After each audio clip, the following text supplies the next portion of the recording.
Hey everybody, it's the Nitty Professor here on a kind of a 1,000-mile sort of day.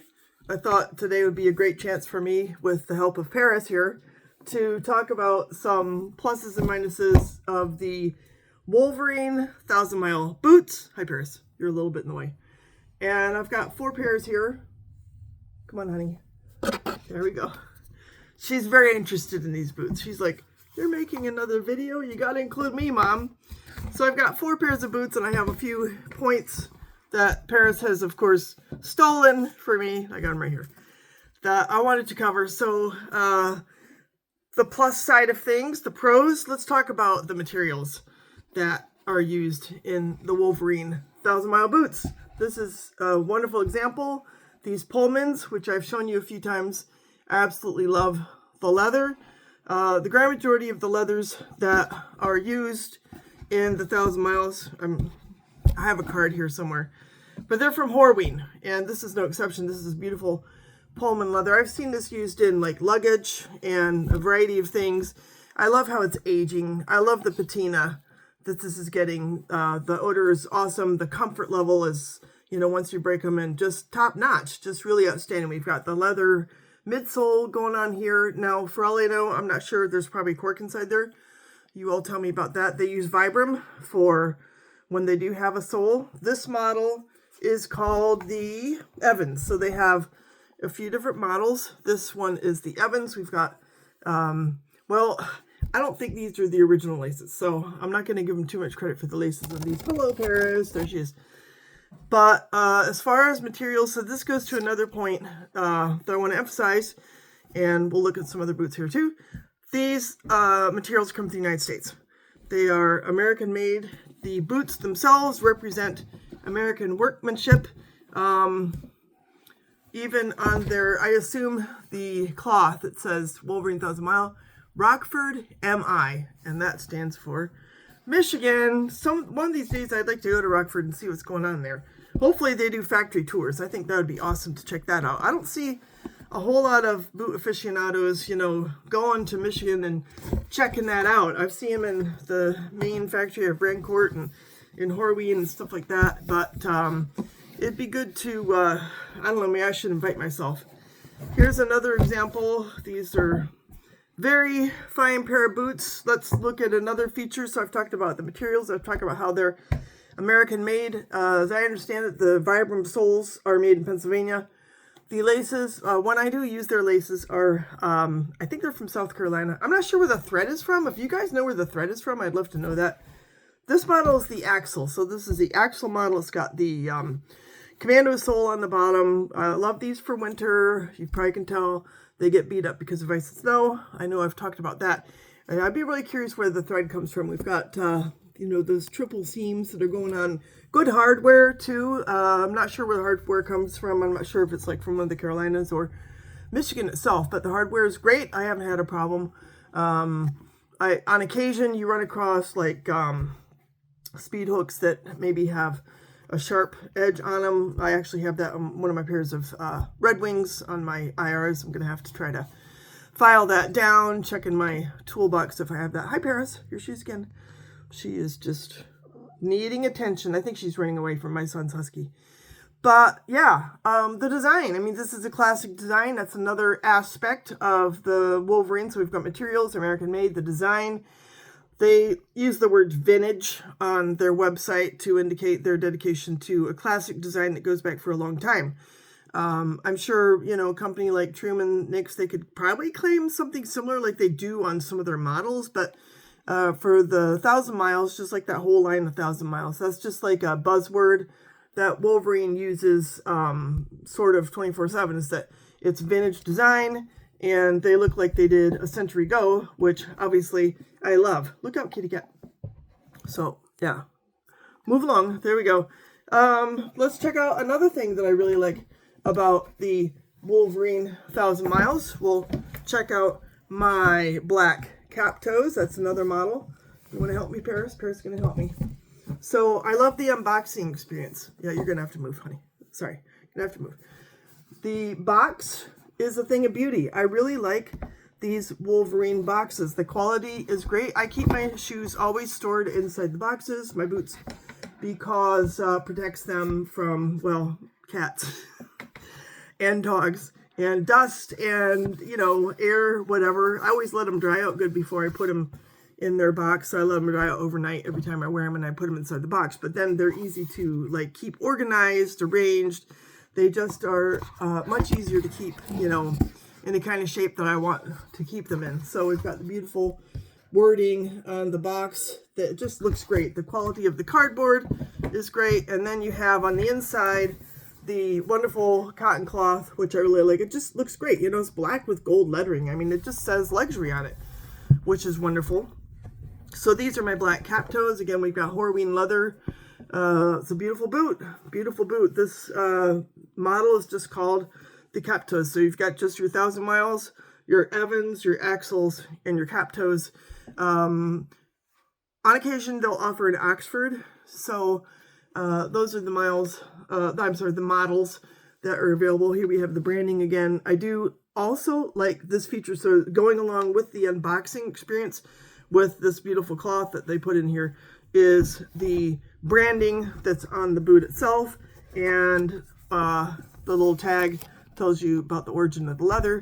And again, more branding on this little card, which, you know, hey, you could use this for a bookmark, right? I could use it for a bookmark in my knitting book to make sure I don't lose my spot in the pattern. Very smart. And put these babies back. These have the original laces, by the way. So these have the wax cotton laces. I didn't change those. Again, the hardware is really nice.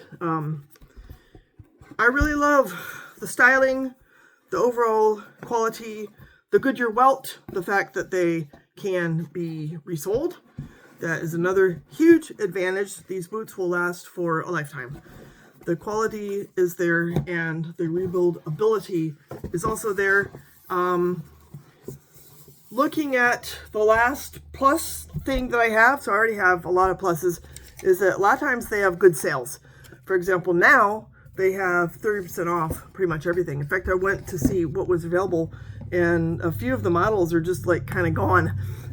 So they must be really moving them out of there. I've bought probably half of the 1,000 mile boots that I have bought on sale. I've gotten them like 20, 30, 40% off. And that's great, you know, because you can get really high quality boots for a very reasonable price. This is another example of the cool leather. I've shown you these before. This is a rough out, a waxy, and just the details, the defects, the veininess. This is an awesome leather. I think this might be from, I'm not sure if it's from Seidel or the one in England. I'll think of it when I'm done with the video. That's how it works, right?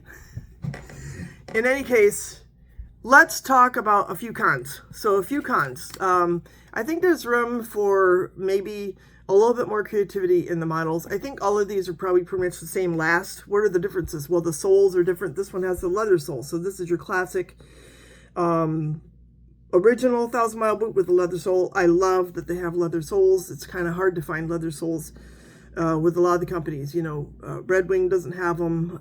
You have to look long and hard with, like, Truman doesn't have them, you know. Grant Stone has them, and that's tradition. Like, that's tradition. If we're talking heritage boots, this is it. You can't get more heritagey than that. I still can't remember the name of that. Let's see. You're going to put it in the comments. You're going to be like, haha, you forgot that tannery in England that makes all the suede. So anyhow, it's been a long semester. We had graduation this morning, so I have a good excuse. But their sales are really good. Looking on the negative side, I think they could do more in the way of maybe some models. Like if they had another last, that might be cool. Maybe a last that was still heritagey, but a little bit more professional looking or something like that. Like something along the lines of a Rancourt Byron. Or like you could look at Trickers and, you know, kind of like something that's a little bit towards, not necessarily a riding boot, but just like that style. They don't have women's models. This is a big lack. I'm not aware that there are any 1,000 mile boots that are for women, you know, to fit, to be with. So that shouldn't be, right? This is like sexism at play and at work. Another issue that I've seen people complain about, and I have had experience with this myself, is some of the quality control issues. So let me find the other boot here. On these waxy rough out boots, like here, I've got stitching problems, and it's been like that since I got it. And I haven't really done anything. By rights, I should probably like send it back, but I got them on sale, so I'm like, well, I mean, it's gonna come undone at some point, right? Yeah, it's kind of the stitching just wasn't carefully done right there. And I've heard other people talk about quality control issues. It could be with, I don't know, like the way the toe is shaped, or the stitching on the sole, or, you know, what have you. You know, when you have quality materials that are this good, it would be good if they would avoid, you know, stuff like that, right? So that's kind of, yeah. I should let it bother me more. I don't have time, right? I mean, it's got a defect, so, you know, I'm talking about how much I like this baby on here. So what do I care if it's got a stitch off? But yeah, it shouldn't be, you know. So as far as the final negative of the Wolverine 1000 Miles, in my opinion, is the lack of distribution. So to my knowledge, the only way to get these is to order them online, which means that you're limited in how you can get sized. You know, where are you going to go to a store? I can buy Iron Rangers. I don't know how many stores have Iron Rangers. I mean, let's suppose they're like 50. So I may have to travel a few hours to find a store that sells the Iron Rangers, but if I really need to, I can probably go in, get sized personally, and then really know. And for me, I'm right at 8 3/4. So even when you do get sized, sometimes it doesn't solve all the problems. Now, I was afraid to buy the Wolverines because I was like, are they going to fit me? You know, I'm not sure. So I just, on a lark, I was like, well, I bet the 9 will fit. So I tried it, and I lucked out, and they did. So the men's 9, oh, time for something. The men's 9D fit me really great. So I think I kind of lucked out. But the fact that you can't go to a store and buy these boots, I think is an issue. It'd be great if there was some way they could figure out how to distribute these boots to some store somewhere. Maybe, you know, they could play up their rivalry with Red Wing and just like rent out a corner. I don't know. Or like plant themselves right next door. I don't know. But again, if you have so few models, you know, so you've got basically the 1000 Miles with different soles and maybe a cap toe. There's nothing with like a Christie sole or like a taller, like an 8-inch boot. The variety, there are no women's boots. So all right away, Red Wing, we have to say, even in their heritage line, they have more models, they have more variety. They cater to women as well. They have like those beautiful silversmith boots. I was just talking those up with my daughter the other night, and she's like, So that's a plus. And I've had a couple of people on the channel say, we can't get these Wolverines in Europe to save our life unless, you know, we just like practically have to have a buddy in the United States send them to us. I'm not sure like how you would even do that. Like, I don't know. How can you get them when you're outside of North America? I don't know. So I think it would be cool, I'm sure Paris agrees with me, to have the Wolverine 1000 Miles readily available in, you know, Japan, you know, everywhere really where the heritage boots are sold. I think they would go like hotcakes. So that's my take on Wolverines. Overall, I love them, partly because I love the style, I love the leathers, I love the leather soles, I love that they have the Vibrams when they do have a sole, and they're rebuildable, the Goodyear welts, all that stuff. I wear them all the time.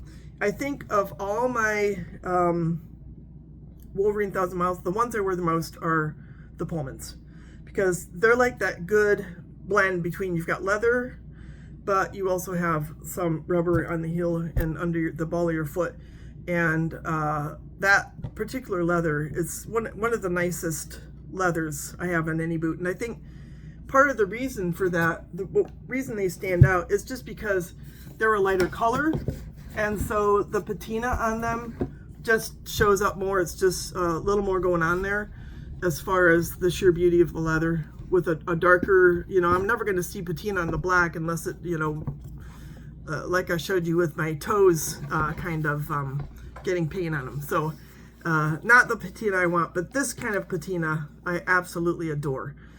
So lots of reasons to love Thousand Miles, a few reasons to say, you know, could do a little better with your quality control, a little better maybe with the imagination of the models that you're selling, and figure out some way to distribute these boots so that more boot lovers can get their hands on them. Because overall, I think they're a wonderful quality product. I highly recommend them. I love wearing them, and I really want to know what you think, and I really want to know what you think about like issues of quality control, midsole. I didn't really I think it's cork. If you know more than me, I'd love to know it. And you know, basically what your overall take is. So thanks for listening, thanks for your subscriptions, and if you have any ideas for future topics, let me know. I'm pretty good at coming up with them, but you know, if you've got some ideas, let me know, and I'll see what I can do. So take care, have a great week, bye.